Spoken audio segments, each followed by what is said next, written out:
Avery, whose show is this?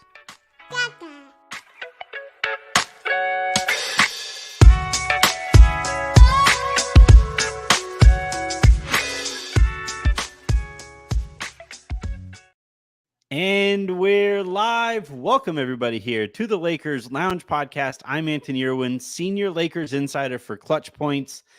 Join on this fine Thursday evening while the Vikings play the home team, the Los Angeles Rams, by Harrison Fagan of SB Nation. Harrison, Bronny, LeBron, they got the... No, I'm kidding. We aren't going to talk about it anymore.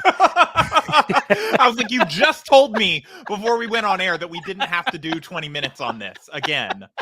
And you just can't help yourself.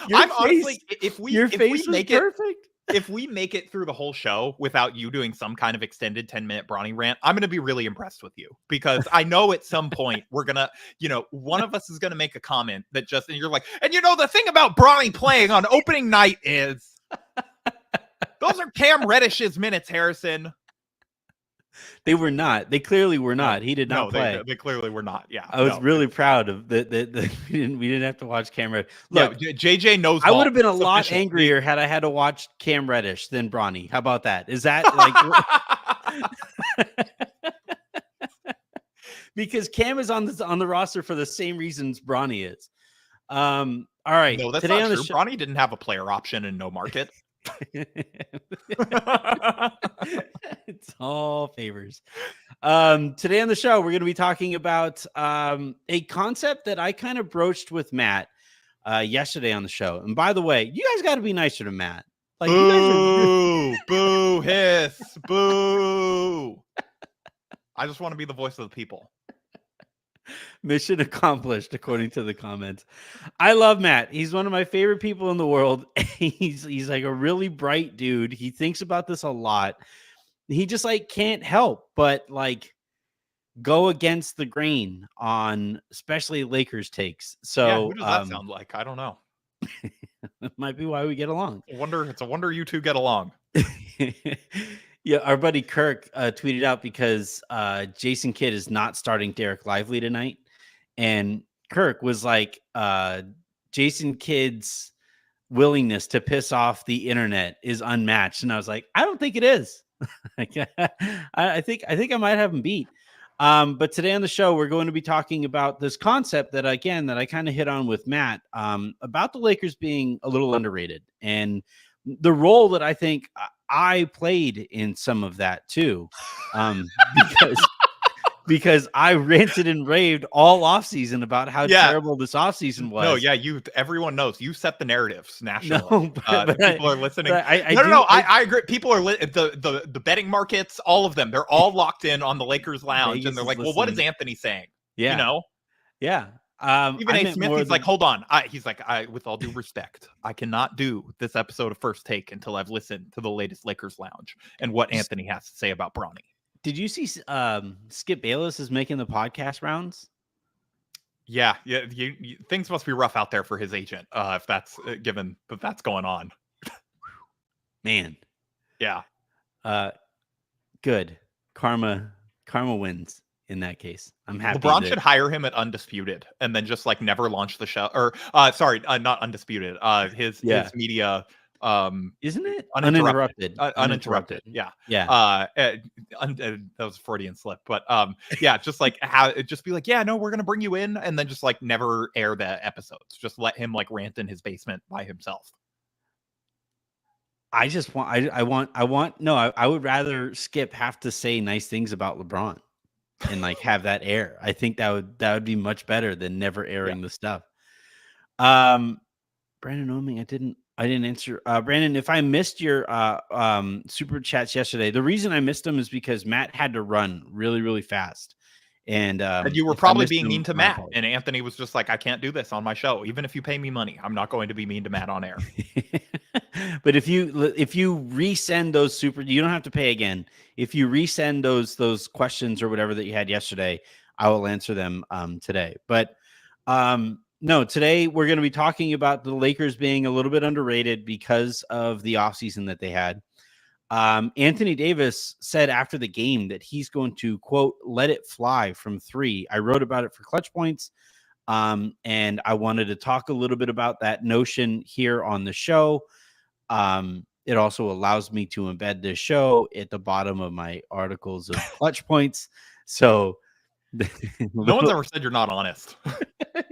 little peek behind the curtain there. And then at the end of the show, we are heading into the season. Harrison and I don't want to keep on retreading the bingo game. But like Harrison and I, back when we were both at Vox, one of our favorite games to play was like coming up with the most SEO friendly headlines if we were bored or whatever. And we're going to play that game here on the air, see how that translates from Slack to on the air content. But no, Harrison, let's dive on it. Well, I guess before we dive on in, a quick reminder, please do hit that like button. Please do hit that subscribe button. If you guys are watching live on Twitter right now, please do hit that, head on over to youtube.com/@LakersLounge is where you can find the show, and then hit the subscribe button there.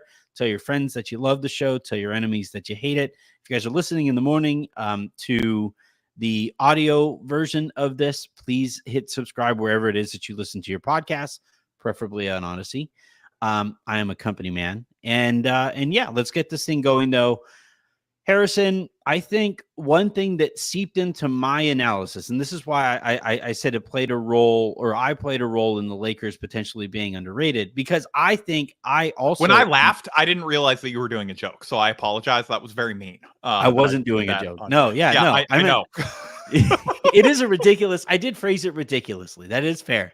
That like I was, that Vegas was waiting to call me and hit me up before they set their lines. But no, I thought that, or I felt it in myself that I was lower on this team than I think I should have been. And it had everything to do with this offseason.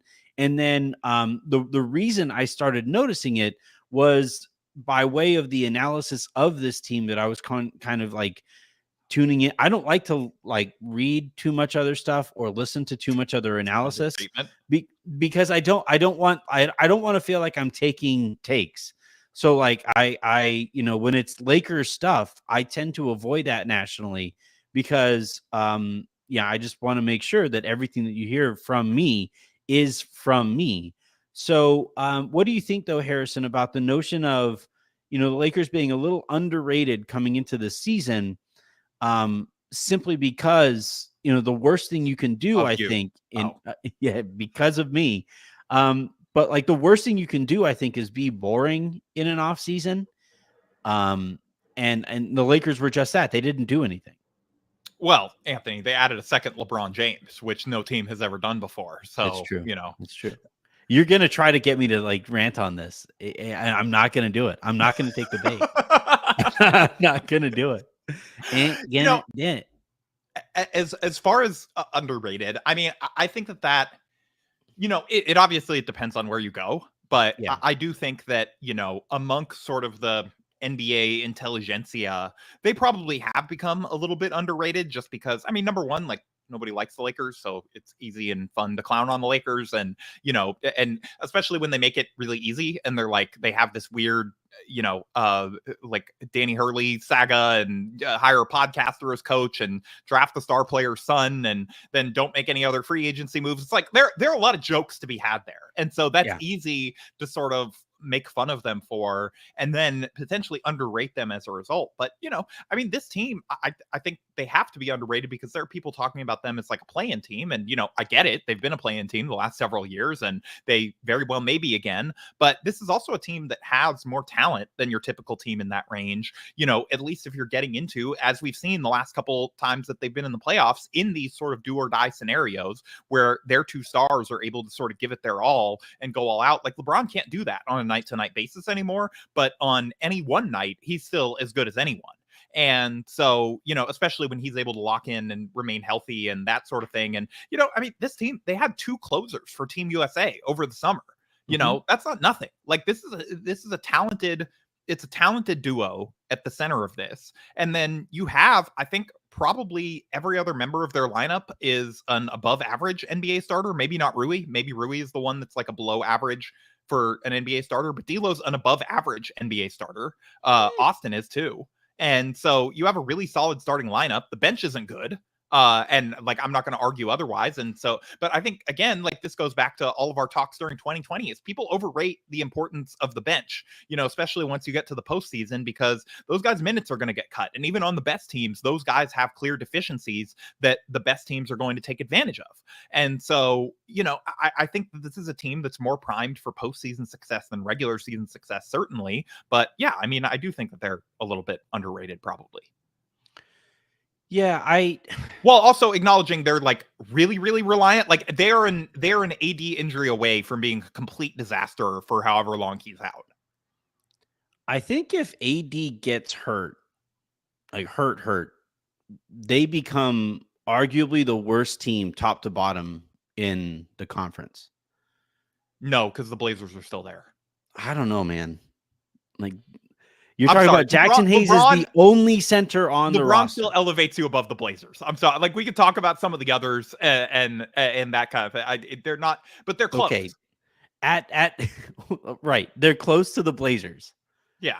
Right. That's I think that's more the point than whether or not they are above or below the Blazers. Yeah. And that's I think like look, they're just they're thin in the front court. They again, AD injury away from being a complete disaster. But as long as he stays healthy, I think they're going to be really good. Like this team's also primed, like last year's team was, to survive the nights when LeBron is out.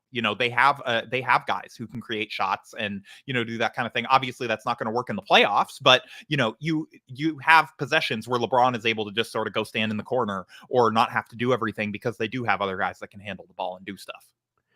It's tough because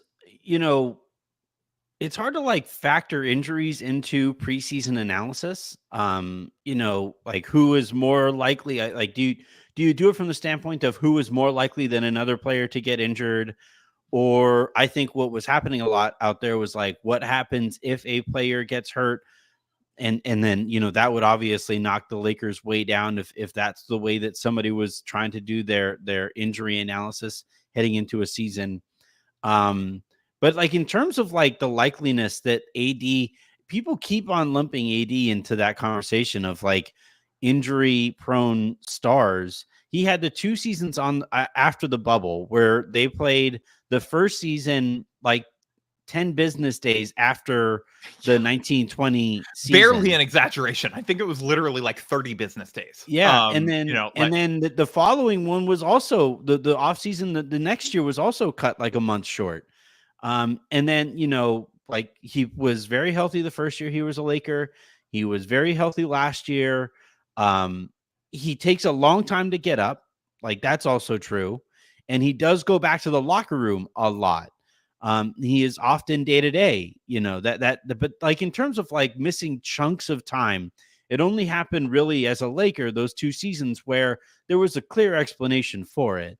And then like LeBron, yeah, he's older. He's about as durable as your average star nowadays. Like no one plays 80 games anymore. Yeah. Like that just doesn't happen. He's not that far off. Maybe he's a little below that bar of how many games guys play. But, you look up and down the all-star teams. I mean, most of those guys play. There's a reason they put in the 65 game limit is because they want guys pushing through injury to play occasionally if it's a little bit in question. Well, not injury, but like pain. Well, dings. Yeah. I think it's funny. The same people who like go at AD for being injury prone are the same ones who are also like smart Embiid. You shouldn't play on the second night of a back-to-back. I'm like, hold on, what?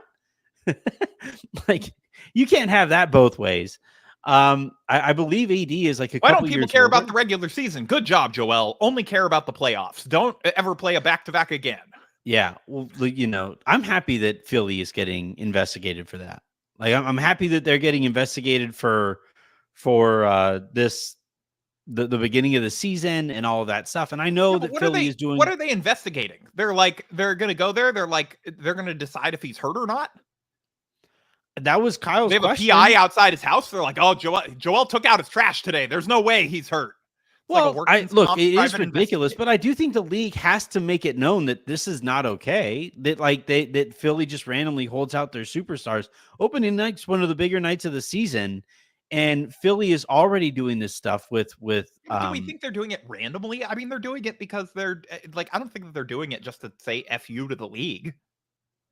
I mean, no, Paul but George like is it hurt, is an and FU, yeah, you know? Like it does they don't have to be directing the FU at the league, but it is an FU. But yeah, I think that the AD injury stuff is a little blown out of proportion.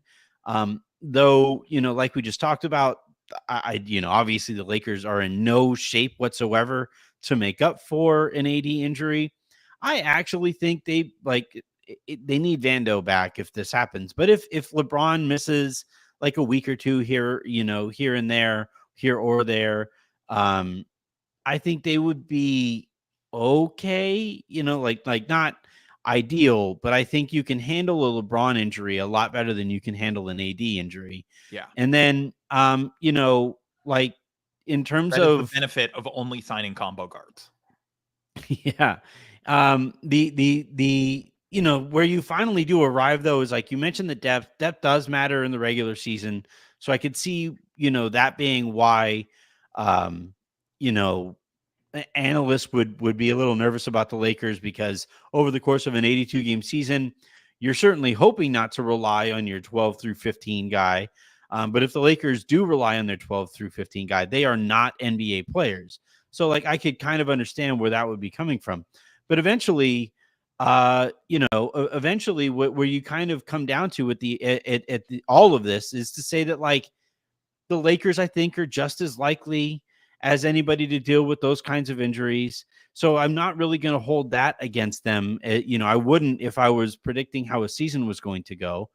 And I would probably not like, the depth is a concern, but I have to think that Rob this year is finally going to address that depth, right? Like Maxwell Lewis, I would be pretty surprised I if think Zach Maxwell Levine's Lewis, going to be a great depth piece.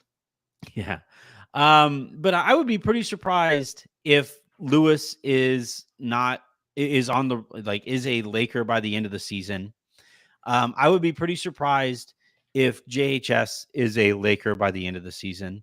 And so, like, if you could turn a couple of the minimum contracts and JHS or Lewis and some draft capital into an upgrade with your like eighth or ninth guy or 10th guy. Well, now all of a sudden the depth isn't as much a concern. You open up a roster spot also for a buyout late. Like PJ Tucker is eventually going to get bought out. I think the Lakers will probably make a call there to see what's going on there if they are able to open up a roster spot. And now all of a sudden, like depth Then is we the can start talking easiest about the thing. Lakers being old. When if they Yeah. add if they add the I believe either the oldest or I think he's second oldest behind LeBron. He's like a couple of Yeah. weeks younger. So if they have the two oldest players in the NBA, we can make the old jokes. But for I'm now, fine using PJ Tucker as like a six foul guy. yeah, Like you just go out there he and beat looks that. he looks He pretty looks washed. bad. Yeah, He looks bad, but I yeah. don't think he's so bad that he couldn't like stand next to Jokic and foul him for 6 times. I think he would be here for 2 games before you were arguing to play Cam Reddish over him. Yeah. Um, I no, So the actually, no, problem, I take that back. the point that I want to address is like, I mean, the back end of the roster is bad, but how much does that really matter? How many nights are those guys really going to play? It's going to That's my depend on point. injuries. And you talk about predicting injuries. I think the answer is people either over index or they under index on them. They either make their Yeah, predictions and they're like, I'm making my predictions as if no one gets hurt the entire season, and that yeah, doesn't happen. And it's like, okay, well, I mean, that's not going to happen. Someone's going to get hurt. No one likes it, but it's like they're playing a competitive sport. Their guys are bashing into each other. Like someone is going to get hurt. On every single team, there's going to be injuries. But or you way over index on it, and you're like, well, they have old guys, so they're definitely going to get hurt. And that was sort of the calculus for a lot of people going into last year, I think. And then it turned out LeBron and AD were pretty healthy the whole season, and so that didn't end up being as big of a thing. But that's total luck of the draw. Like there's no way that you can sort of, I mean, it's somewhat in their control. They can train and do different things and whatever, but you can't. There's no training for somebody undercutting you on a layup or something like that. Like these things happen in over the course of NBA games, and you can't over index on it. But the the back end of the roster stuff it's concerning. Like, if you do have to rely on those guys, because they probably have like at least 4 players who shouldn't be playing in NBA games that have like full-time roster spots right now, or that aren't a Yeah. particularly great fit for this roster. And Cam, you talk about JHS, getting, Bronny, Maxwell. Yeah. yeah. And you talk about sort of getting rid of Maxwell Lewis. I don't think that's that easy. Like, he has a fully guaranteed salary for next year for $2.2 million. You know, teams aren't just going to eat that on a guy who's shown nothing and doesn't look like an NBA player. You know, it's like, yeah, that's not that much money in NBA parlance, but nobody just like wants that on their cap sheet in, as Rob says, the new apron world, you know. And are the Lakers going to give up picks to get off that money? I think that would be stupid. After you paid money to buy a pick to draft the guy, and then you give up picks just to like get off his $2 million salary. Yeah, but you They're not don't going to keep do that. you keep, like, you gotta at some point fold on. Rob's Like, not that's going how to do that. Why would he acknowledge that, you know, mistake? We've because, seen how like, they eventually, handle like, that. all right, fine. Eventually, like, okay, if you don't want to acknowledge a mistake, whatever. But like, eventually, you do, like, these guys do get in the way of improving the roster, and then, like, they need to improve the roster. They do. It is objectively 100%. I'm not saying they don't need to. I'm just saying I don't think it's that simple of like, hey, they're just gonna like give Maxwell Lewis away to like the Wizards to take a flyer on him or whatever. You know, like it's not quite that simple. And so I do think that some of these guys will end up in like an uneven trade maybe at midseason. Yeah, where you're that's sending more out a what I couple mean. salaries. Yeah. Yeah. Like, I mean that, like, there'll be a throw in on a trades that you know, that other team can say that they're taking a flyer on Maxwell Lewis, or they're taking a flyer on JHS, and or like they're the 37th team to take a flyer on Cam Reddish. But like, you know, whatever the transaction What looks if he like. did all the things he's good at and only that for us? You know? Yeah, right. Look, it hasn't worked for everybody else, but what if? Yeah. Yeah, I think that, you know, like, the point of all of this is to say, like, if the reasons to doubt the Lakers coming into this season, taking the offseason out of it, right? If the reasons to doubt them is injury concerns with LeBron and Anthony Davis, okay, fair, because they technically can get injured, but like, I don't think they are any more likely to get injured than any other stars in the league. Any other veteran star. I mean, point me to the playoff leading stars who you're like, yeah, no, that guy's going to play every game. I guess, Yeah. like, I don't know, like Jalen Brunson. I don't know. Like, there's not that many. It's like, you know, Shea, but he's like 23 years old, basically. And, you know, like the teams with young stars, you can sort of more pencil in those guys. But pretty much every team with veteran stars, it's like, yeah, okay, how many games is Kawhi going to miss? How many games is KD going to miss? How many games is Devin Booker going to miss? You know, Yeah. like all these teams have, like Anthony Edwards, yeah, probably not going to miss a lot of time, you know, barring something unfortunate. But like Rudy Gobert will probably miss a chunk at some point during the season. Julius Randle will get hurt at some point, you know, like it's like all of these teams, you know, around the league. You just look at any team with a veteran star, and those guys are probably going to miss 20 games. That's just the NBA now.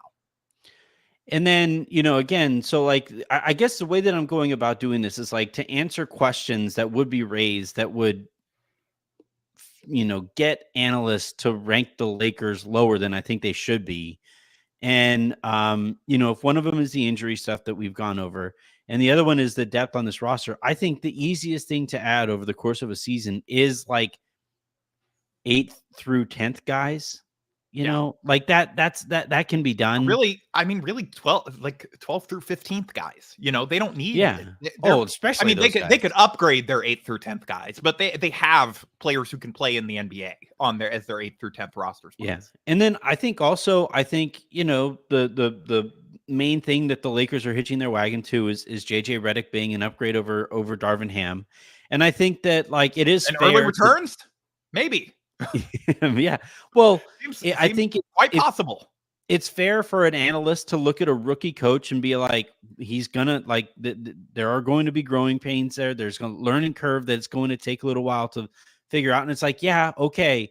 But while JJ is figuring out that learning curve, I still think he'll be better than Darvin was, despite being a year ahead on that learning curve. And like, you know, because at the end of the day with Darvin, he took a complete step back on that learning curve. It's like he climbed up the parabola a little bit and then was like, ooh, too high. And then like slid right back down.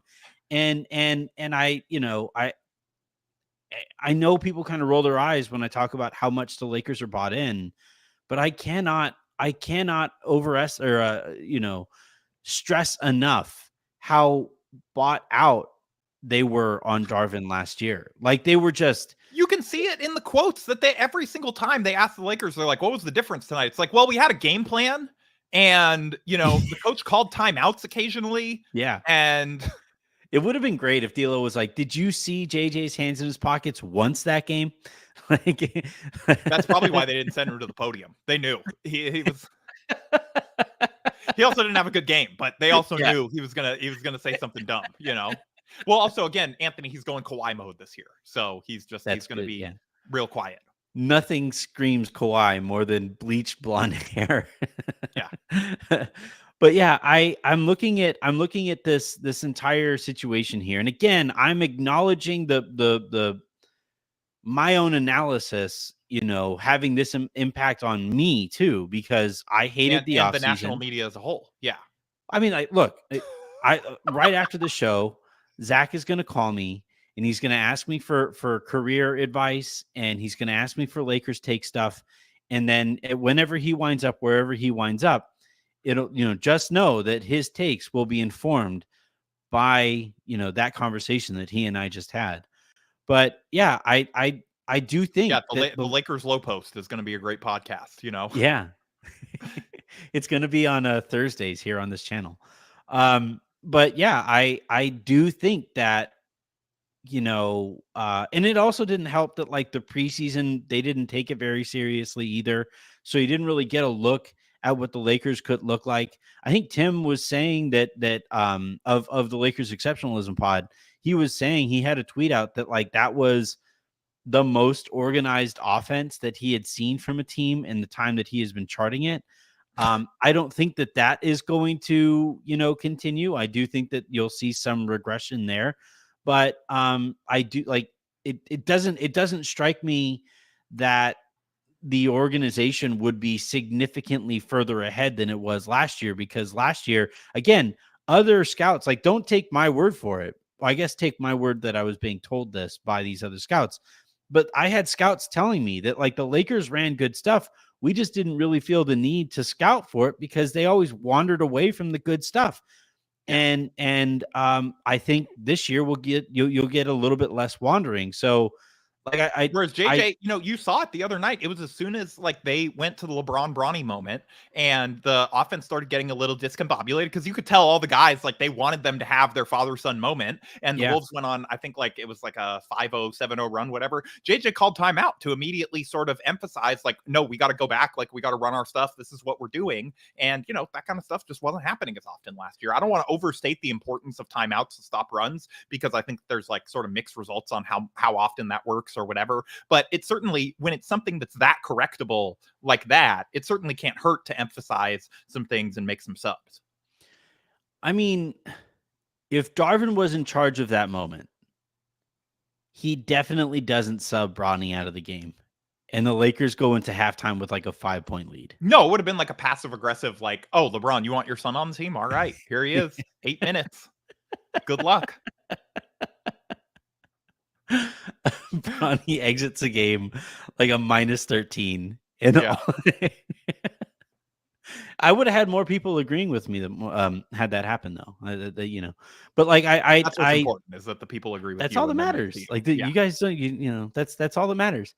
But yeah, I think that I do think that like the Lakers at this point are going to be better than I think was kind of widely held belief heading into the season, so long as they stay healthy.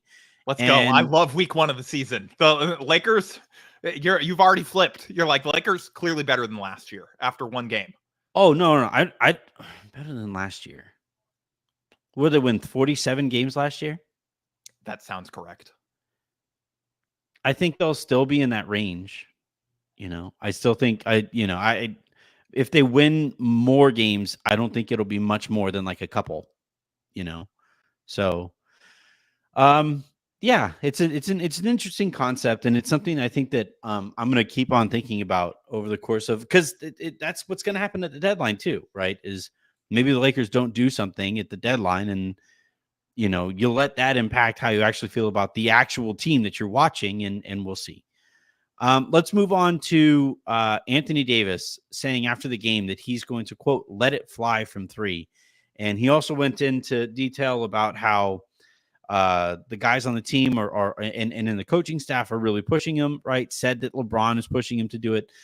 Said that JJ really pushes him to do it. Also included AR, which is really funny to think of, like Austin Reeves in his 4th year is telling Anthony Davis, like, no, shoot the AD, fucking ball. You're really good. You should shoot more.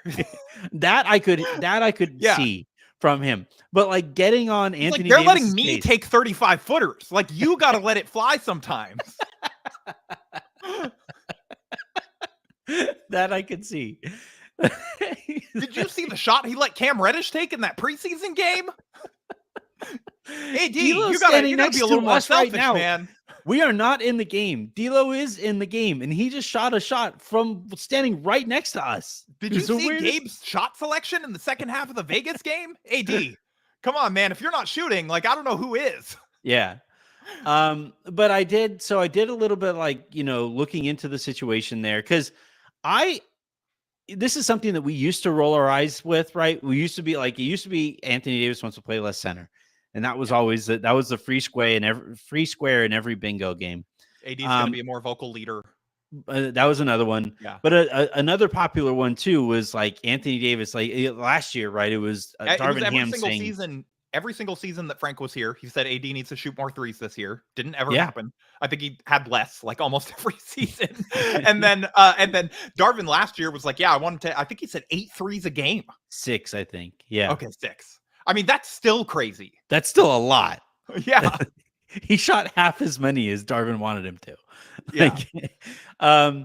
And so, but like all this said, I actually believe AD this year when he says he's going to shoot more. And I asked some people close to the Lakers, and I wrote this for Clutch Points too, but I asked people close to the Lakers, like, hey, like, do you believe this? People who, have been in the organization through the different coaching changes. Do you believe this? And I was kind of met with, we'll see. I think so, but we'll see. And I like, my theory on it is that if it happens, it's because like, look, we know Darvin was the king of platitudes last year, right? Like, he was just, we're going to grit our teeth harder, and we're going to hustler, and we're going to dive get harder. More 50-50 balls. Yeah, like it was all this like just nonsense. And it was the same message. It's not easy to win NBA games, guys. Those are other professionals over there too. They put their pants on one leg at a time, put their hands in their pockets, left then right, just like us. What was I talking about again? Darvin, we asked how your day's going. Yeah. But like when Darvin falls so deeply into the habit of all of those platitudes, it becomes easy to just kind of disconnect him from any message seeping in, right? Yeah. And I think if Darvin goes into a season saying that I want AD shooting 6 threes a game, because it sounds so ridiculous, and because that Darvin is so capable of empty words elsewhere, I never believed that Anthony Davis was going to shoot more threes, and he never did. And the other thing is, last year, and again, they're like, you can have Kranjus on, and he can like, he can read me for this if I'm like way off base. But just again, this is based off one game. But last year, when exactly were they expecting him to shoot 6 threes a game? Like almost all of his stuff was coming around the rim, which made him really efficient. I think he had like the highest, I believe he had the highest shooting percentage of his career, or at least was like close to it. And it was because basically they were using him like Super Clint Capella. So like, when was he supposed to get those threes? Where, the guy that I saw against the Wolves, and again, it's one game. We'll see if we've seen AD, when he loses confidence in his shot, he will go away from it. He will sort of turtle up and, stop being as confident in that jumper and try to be like, Bron, you got it tonight. Good luck. D'Lo, I know you're not lacking for confidence. Go ahead. And so, we'll see how long it maintains. And if it continues to maintain, even on the nights where he goes, like 2 for 8 from mid range or whatever it may be. And if he continues to keep shooting, but like I saw a guy that looked like he was comfortable with the ball on the move, that looked like he was comfortable dribbling, that looked like he was ready to sort of create some of his own offense and wasn't sort of just looking to be spoon-fed, like which was how it's sort. And again, this is not a criticism of AD. That was mostly the way that they were using him last year as well. I don't know how much of that is him directed, how much of that is coaching staff directed, but this seemed to be very directed of in the variety of we want you to let you cook a little bit. Even if, you know, maybe it's not the most efficient play for you individually, we think that it's more valuable for the team if we're going to get the defense scrambling and we're going to get them focusing on you. And it's like, wait a second, I'm switched on to Anthony Davis now. What is going on? And, you know, just sort of getting you on the move that way and getting you dribbling and taking advantage of your skills. Yeah, that was basically like why I believe this is that like, oh, it's not empty words from JJ, because like there's so many benefits to it. And this was the thing that I was arguing with people about last year too, was like, yeah, AD is like hyper efficient or whatever, but he's also very one dimensional. And when you're one dimensional, it becomes really easy to take that player out of the game. And basically anytime AD was standing any further than like 15 feet from the basket, they could kind of ignore him. The defense could kind of ignore him. You know, you want to keep an eye on him for offensive rebounding purposes, but like you knew if the ball swung around to him, he was going to look to get a little closer to the basket. You never had to worry about catch and shoot stuff. And, you know, with you know, what, you know, the Lakers need from Harrison and commenters, I'm telling you, I am not talking about Bronny today. Guillermo, drop it. I'm not doing it. He played his 3 minutes. He got the photo op and he's going down. For those of you listening to the stream, there was a commenter, Guillermo, just commented, Bronny had nothing to do with the 5 points that they lost. It's just like, I promise this is not my burner. I'm not just testing you. I'm not doing it. He's going down to the South Bay Lakers. He's going to play down there. He's going to develop. Nothing is strong. You know, I would say that every single player on the court had something to do with the 5 points they lost. You know, like that's sort of how it generally works. Anyway.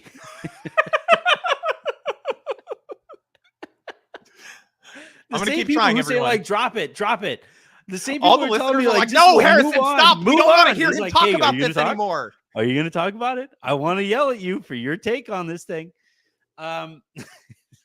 Unbelievable. Didn't you think the photos were at least nice? Totally. So like so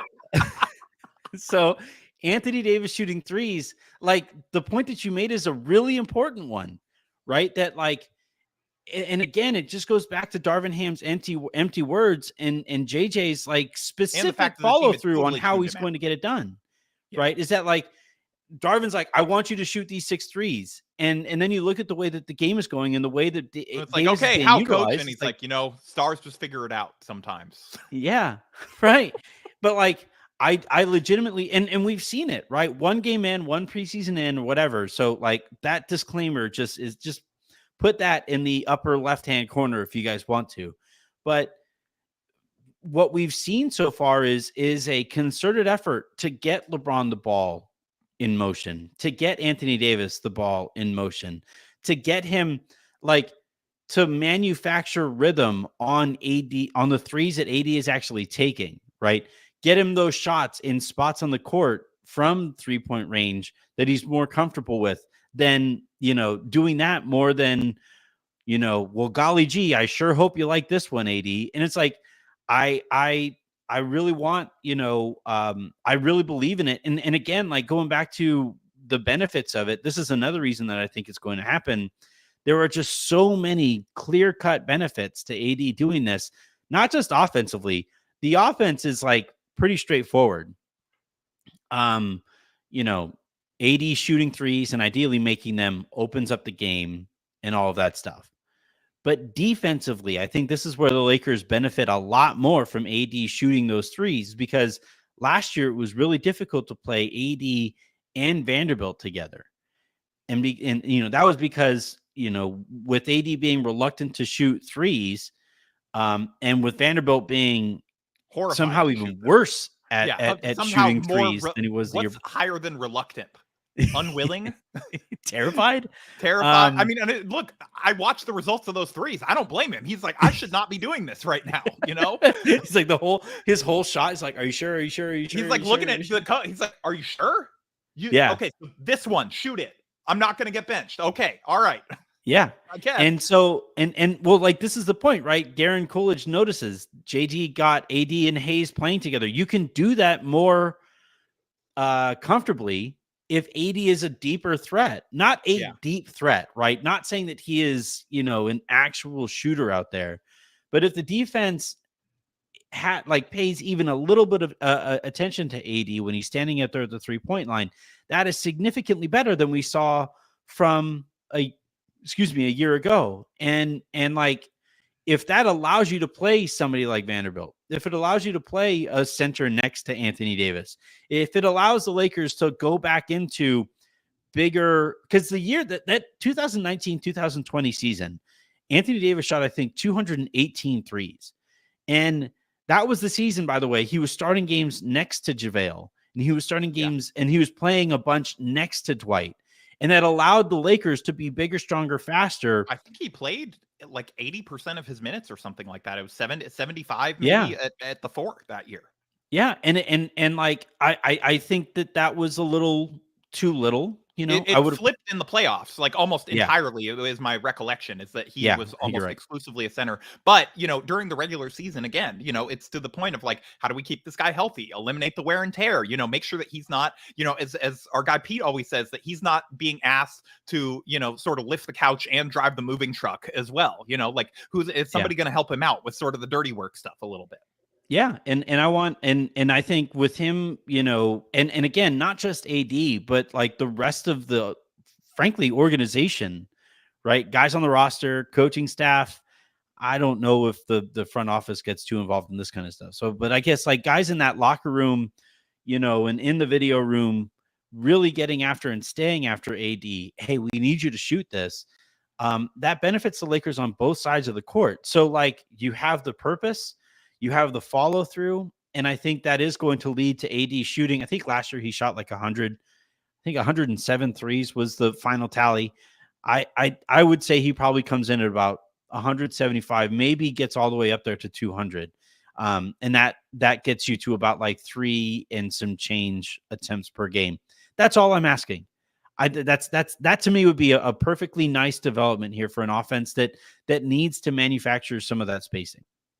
Yeah, I agree. I mean, just I think, the moral of the story here is forcing defenses to actually guard AD is good. That is a net positive for the offense, instead of just having him stand somewhere and, it's like, hey, he might shoot a 3. If you give if the ball rotates to him, he might do it. We swear you better guard him. Right. And whereas now, if he's actually playing with the ball in his hands, you have to guard him because he can dribble, he can get to the rim if you're not paying attention. And then also, if he shows an increased willingness to shoot the 3, teams aren't just going to give it to him if some of them are going in. Yeah. And like, yeah, exactly. Like that point is an important one. Just make defenses always have to care about where AD is. Yeah. That's huge. That's a giant development. It makes the Lakers significantly better. Making teams care about where your best players are on offense turns out pretty important part of getting defenses scrambled. Yeah. And like common sense, for one thing, that's a one-dimensional is maybe strong, but also, I mean, a lot of that if you go back and watch, a lot of it was on pick and roll stuff. Like he's just way overqualified for that role, so he's going to get his points off of it. Yeah, but, it didn't mean that he was only scoring by dunks, or he was scoring a lot of his points in the paint, and it was very, very little outside the paint by AD standards. Also, common sense. I really hope that you run like a scented candle business, because common sense as a scented candle business is phenomenal. No, well, that would be bad advertising. Those are common. You would want uncommon sense, It's true. Or maybe that's like, I don't know, maybe that's unappealing. It's like, oh, we got like earwax smelling candles. Yeah. It's like, oh, that's uncommon. I don't know if I like it, but yeah. All right. Before we get you out of here, Harrison, I wanted to play this game. I do want to play this SEO Madlib game. So neither you or I have come up with any in preparation for this show. Do you want to like work off of, like, I could start one and then we can build it to get it to be the most SEO friendly headline that we could make, or do you want to like compete back and forth for what would be the funniest I headlines think we could get? I mean, I think we can do a bit of both. We can riff a little bit. I mean, the only one that I thought of during the course of the show, because I was trying to think about this in the back of my mind because I knew we were going to do it, and you were Yeah. talking a lot, so I had time. And I don't know if you know this, Anthony, but I'm sorry, I'm about to get your video demonetized, but there's a presidential election coming up in a couple weeks. I don't know if you're I had aware no of idea. this. But I think one of the funnier, SEO Madlibs that we could get is Kurt Rambis being considered for a cabinet position. We know that this is a guy who can amass power mysteriously. We don't know why he's so counted on for advice, but Kurt Rambis, White House Chief of Staff. Friendly reminder that Johnny Bus, the eldest Bus sibling, I believe is still in the running for. He's got my vote. I'm kidding. That's true. I don't. I actually, I really should be careful there because I have no idea what he's advocating for. I have not looked into his campaign at all. He's less dangerous than like RFK was, but he's not going to comment on that. I think I want to make it really clear. I was kidding when I said that I was voting for Johnny Bus for president. Unless he has really great policies, then maybe I wasn't. I don't know. But I've done no research one way or the other. Have I told you this story of when I mentioned Johnny Bus being in the running to Wendy and to Kirk Goldsberry? No. All right, so I don't think they would take issue with me mentioning this, but so tell the story on air. It's a safe story. It's a funny story. It's a really funny story. So Wendy and I, we text back and forth fairly regularly. And I told him, I was like, hey, if you ever like are out here in Austin, or next time you're covering a game in Dallas or San Antonio, let me know. It's a quick, like, couple hour drive. I'll meet you down there. We'll go out for lunch. And he goes, oh, dude, I'll do you one better. I'm supposed to be in Austin for one of Kurt Goldsberry's lessons that he teaches at UT Austin. Mm-hmm. And so I was like, oh shit, cool. Like, let's do lunch then. So we're there doing lunch, and like before his lesson, Kirk like sits down at the table with us too. And Wendy and I just happen to be talking about how the Lakers, like the Bus siblings, it's very similar to like Succession, the TV show. And I was like, yes, it is very similar to Succession, the TV show, right down to the oldest brother. They even have their own Connor running a hilarious campaign for president. And like Wendy like busts up laughing. He's like, oh my God, I forgot about that. That's incredible. And so right as Wendy is laughing really hard, that's when Kirk is sitting down, and we do our introductions. That was my first time meeting him. And Brian says, like, yeah, this is what we were talking about. And Kirk goes, wait, Johnny Bus is running for president? And we go, yes. We're both laughing about it. And he goes, of the United States?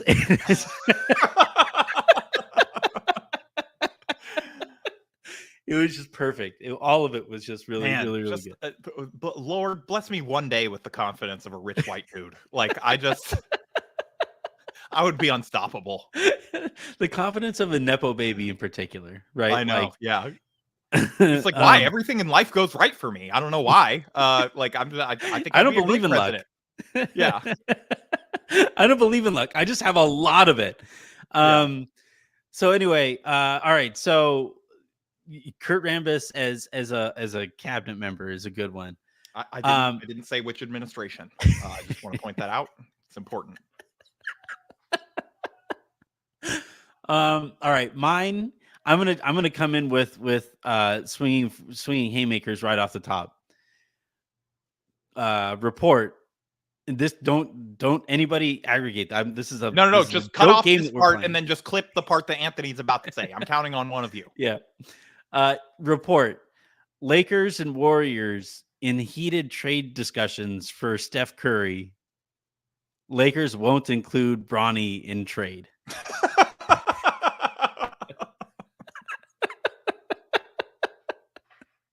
I think more realistic is like Draymond. Like if the Warriors are like falling apart. Well, Steph is And better SEO than Draymond. yeah, you're right. Yeah, if we're talking like dream scenarios, for an engagement perspective, they just they flip last year's. It's like it's not LeBron getting traded to the Warriors, it's Steph ending up on the Lakers. Although I don't think is he trade eligible based on when he signed the. I don't know. I guess it doesn't matter. I don't think he is. I don't think he can be traded this year. Yeah. I do think like there's something around like we get like if the season is going great, I think that there's some version of the strategic leak of like JJ Redick says like Rob and Kurt were like instrumental in helping him learn the ropes of the game in the NBA and getting up to speed so fast just to get them some like positive headlines, Yeah. Like, oh, that's a good one. Yeah. Yeah. And then if things are going negatively, like I was trying to think of like what is the funniest leak that we could get about like like some sort of like rift in the locker room that type of thing. And it's like I think it's LeBron upset with younger players for not taking things seriously enough. Not any younger player in particular. No, he very specifically does not name which younger players. Yeah. But it's like, he's not even going to bed on time, an anonymous source said. Can I go? He's still holding it against me that I put cereal in his car. The young Lakers are annoyed that they can't get away with going out on the road because LeBron keeps knocking on Bronny's door to make sure he's in bed.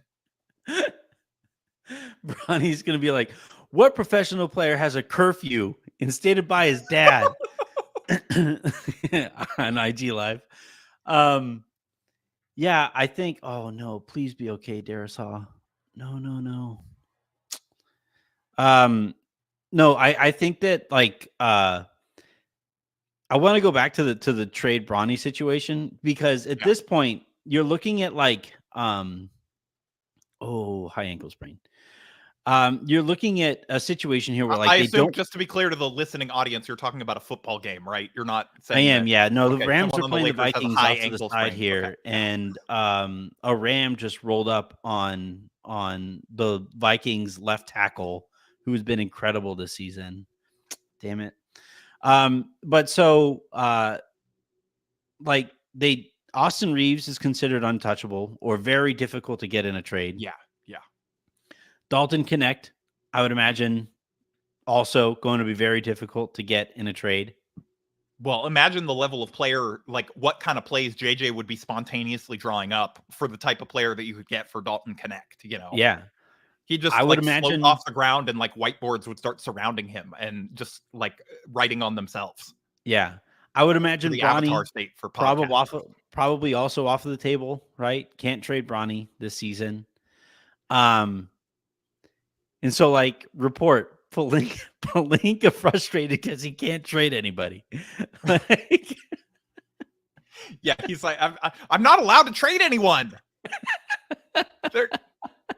JJ loves Connect. The Rambi love Reeves, and I can't trade Bronny. I can't trade LeBron's son. Who am I supposed to trade?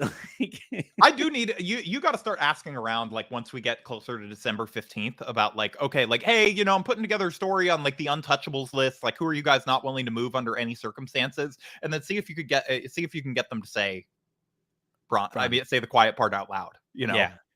They're not. I mean, I was surprised because I think it was one of the first pieces I wrote for Clutch Points was the day that I mentioned, somebody told me to keep an eye on Levine this year, right? Because he looks healthy and Rob's always going to be interested in those bucket getters, right? Well, and Clutch client rehabilitation project, trying to find him a better spot, guy that LeBron and AD could be very easily talked into, it's like, oh, that's a bucket right there. That's a star. Levine could like participate in the dunk contest next year as a Laker, right? Got to keep these things in mind. Yeah. And so I in that piece, right, I said like, somebody told me to keep an eye on Levine. And then I also kind of outlined like how difficult it is going to be for the Lakers to make some of these upgrades because Reeves is considered this and Dalton is also going to be very difficult to trade. And Bronny is essentially off of the table. And I was surprised that didn't that didn't go anywhere. I was like, not to say that I'm disappointed, I'm not. It's just sort of obvious, right? I Like was just anyone kind of we like, don't I was like bracing myself for NBA Central or whatever to be like, like, could you imagine like if they're at like, yeah, well, Anthony Irwin LA says the Lakers will not trade Bronny James. Like, if we get a good offer, we're willing to listen. Like, could you imagine the LeBron reaction to that? well, that's the thing. How does it go? Like, if you're actually LeBron and the Lakers are like, hey, here's this player, especially a player that like LeBron likes a lot. It's like, but they are adamant they want Bronny in this trade. Like, do you go purely Machiavellian? Like, what do you do? Now there's Savannah. like an SEO Madlibs, like LeBron currently torn on eve of trade deadline over whether or not to push for Levine trade that would need Bronny in it for salary matching purposes. Yeah. Like, no, but imagine like the conversation he has with Savannah. LeBron, yeah. LeBron gave his okay to trade Bronny. Yeah. I'm just picturing like, babe, I'm sorry. We really need... Look, Chicago's a nice city. He's going to get some developmental minutes there. Lots of kids go away in their college years. I'm just picturing how that conversation like, could you imagine like me talking to Jen? Like if somehow I'm in this situation, like, babe, I'm sorry. I needed to trade Miles to the Ringer. I'm sorry. Like, report LeBron looking to acquire comfortable couch in wake of latest trade rumblings. All right, that is a perfect place to end, I think. Harrison, I never asked you this. Is there anything that you want to plug before we get you out of here? I mean, I would like to plug that, like, you never say my full title, and it's Associate Director of Pro Basketball for SB Nation. That's a lot of titles, dude. Yeah, I mean, but it sounds really important. Like, way more important than it is. So I'm just, like, I like the more that you could say that title, the better it makes me feel about myself. I already forgot it. Associate Director of NBA Communities? No, of Pro Basketball. Pro Basketball. That's right. Communities? All Pro Basketball. Is Communities in there too? No, Communities is not in there. I haven't said the word communities once. All right. Well, shit. Associate Director of Basketball. Well, yeah, sure. I mean, I don't know. I'll take all of basketball. I guess I don't know if our college editor is going to get upset, but you can call me it. It's fine. We can test the waters there. All right. Well, sorry, Beth. I apologize for forgetting that really long title. Mine's pretty straightforward. Senior Lakers Insider. And I forget that one sometimes. Almost exactly as many words as mine. Associate Director of Pro Basketball. Five not even close. Senior Lakers Insider is 3. Look at us. Doing math. Who would have thought? All right. That, I think, is going to do it here for this episode and this week's episode here in the lounge, unless something crazy happens in tomorrow night's game. And then we have some fun guests lined up already for next week. One in particular that I think you guys are really going to be excited to hear from. So until then, Aaron back on the show. Awkward.